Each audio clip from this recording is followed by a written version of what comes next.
Hi, hello everyone. This is Dr. Chiranjeevi Manike, Professor and Head of Data Science and Cybersecurity Department, MLR Institute of Technology, Hyderabad.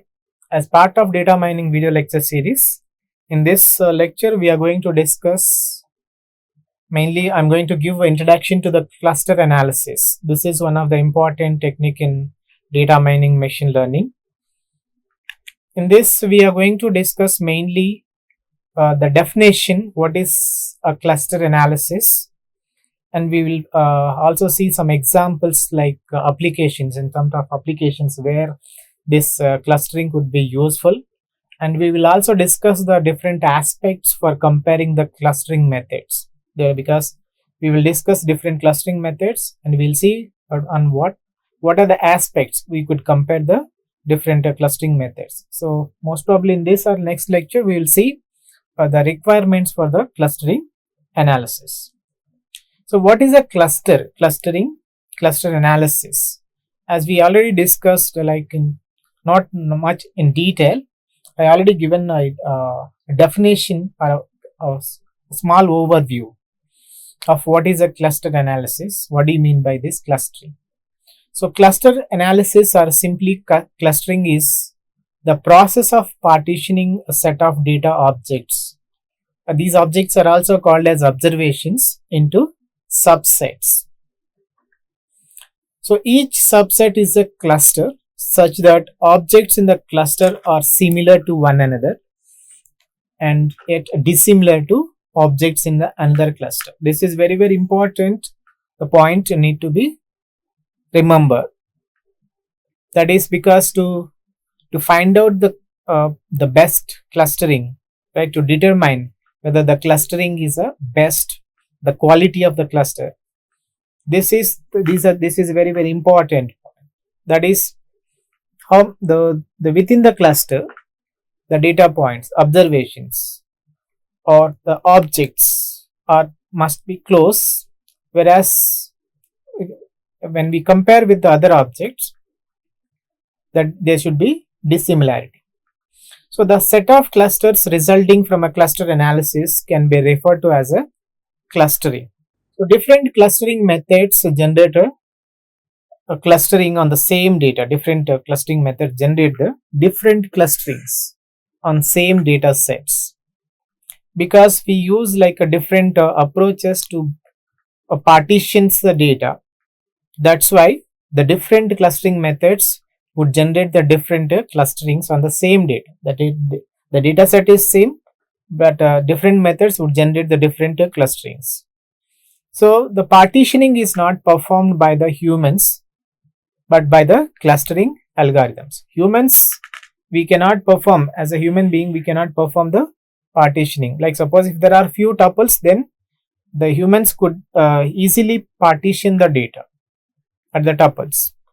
But the real world, so most of the data sets would contain the large number of tuples. So that is the partitioning would be done by a clustering algorithms. Hence clustering is useful in that it can lead to discovery of a previously unknown groups within the data. And this is unknown groups. So the discovery of a previously unknown groups within the data. So here this is unsupervised machine learning. Clustering is also called as unsupervised machine learning, because like the previous method, that is k nearest neighbor or some other classification supervised methods, we supply the data, that is the training tuples, with the class labels. Whereas in the case of cluster analysis, so the data we will supply, that is without class labels. And if you look at where this clustering analysis would be applicable, where it is useful, so if you go through the different applications like business intelligence, image pattern recognitions, web search, biology, and security, there are different many applications of this cluster analysis. Like suppose in business analysis, if you take the customer data, the customer purchase data, we would segment or cluster the customers into the different groups. based on their purchasing behavior, based on their shopping visits, based on the shopping visits, or based on, there are many other parameters would be taken into consideration to segment the customers into the different groups, so that each segment would be addressed separately. Similarly, like image pattern recognitions also, we use cluster analysis, web search mainly, because we have the lot of uh, many documents are available, and biology, security, like a credit card fraud detections, etc. So as a data mining function, the cluster analysis can be used as a standalone tool to gain the insight into the distribution of data, that is to observe the characteristics of each cluster and to focus on a particular set of clusters for further analysis. Customers would be divided into the different clusters, so that, like, suppose low income, let us say, if we have a customer transaction data, like purchase history, so then suppose that the customers are divided into the three segments. Let us say this is a low income group,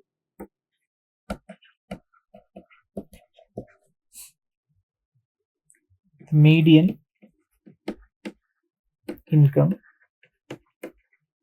this is a high income group. Okay, so then, and this is the way we can segment the clusters. And similarly, we can also, like, suppose, and this the same information, or the I just want to represent these clusters, mainly the customers, these are the set of customers, or I would segment the the tuples are nothing but transactions done by the customers. These are the transactions made on weekdays, these are weekends, weekdays, weekend, and holidays, like this. So that entire, like, if you take the transactional database, then all these transactions made by the customers who visited on weekdays, weekends, and holidays also. So then we would divide these all the transactions into the three clusters. Okay, like that we perform this the kind of analysis, different kinds of analysis, to find out the meaningful insights from any kind of data. So alternatively, it may serve as a pre-processing step for other algorithms also, such as like a characterization, attribute subset selection, and classification. Like from few machine learning algorithms or data mining algorithms, this clustering could be considered as a pre-processing step. So because a cluster is a collection of data objects that are similar to one another within the cluster and dissimilar to the objects in the other clusters, a cluster of data objects can be created as a implicit class. So the objects which are belongs to the same cluster, so that is belongs to one class. So in this sense, clustering is sometimes called as automatic classification. Again, a critical difference here is that the clustering can automatically find the groupings. This is the distinct advantage of cluster analysis. So clustering is also called a data segmentation. Data segmentation in some applications, because the clustering partitions large data sets into groups according to their similarity. Like suppose if you have a documents, the set of documents, and those documents would be classified into the sports category documents, the political categories, or some other category of documents. So clustering can also be used for outlier detections, because when we segment the objects or group the objects into the different clusters, let us say, and the objects are grouped into the different clusters. Let us say these are all the data points belongs to this cluster. These are all some data points belongs to this cluster. So, but there are some few data points which may not comes or may not belongs to any one cluster. So these are all are the outliers. So outliers means which are not belongs to, that is their characteristics are unique. Okay, there is no commonality or it is not similar to any one of the cluster here. So this is another big topic, that is to understand our analysis, because it is not coming inside any cluster, we cannot simply treat it as an outlier and we cannot remove it. So we have to do the further analysis to decide whether it is really an outlier or that need to be removed from the data set.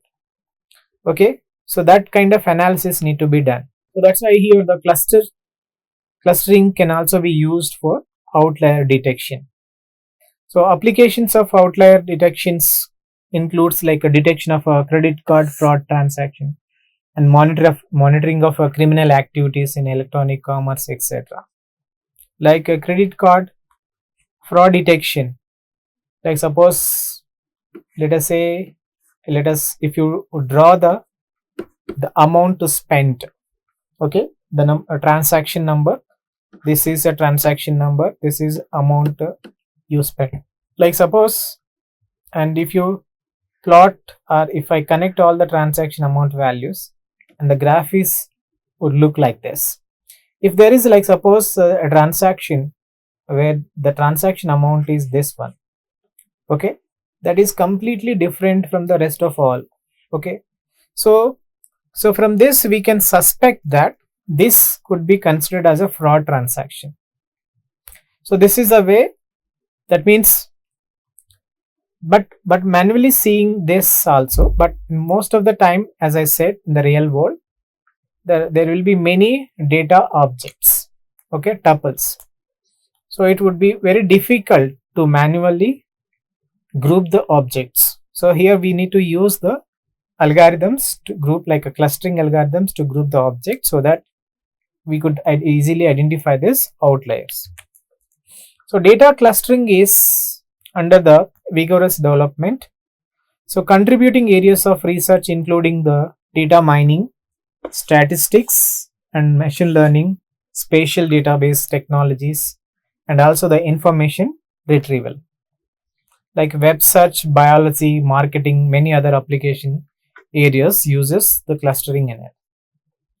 So as a branch of a statistics, cluster analysis has been extensively studied with the main focus on mainly the distance based cluster analysis.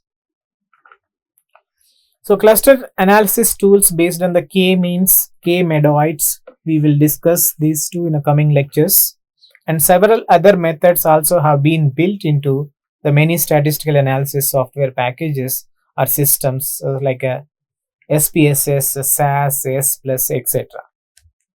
So in machine learning, that classification is known as a supervised learning, as we just discussed, because the class label information is given. That is, learning algorithm is supervised in that it is told the class membership of each training tuple. But clustering is known as a unsupervised learning because the class label information is not present. So for this reason, clustering is a form of learning by observation rather than learning by examples.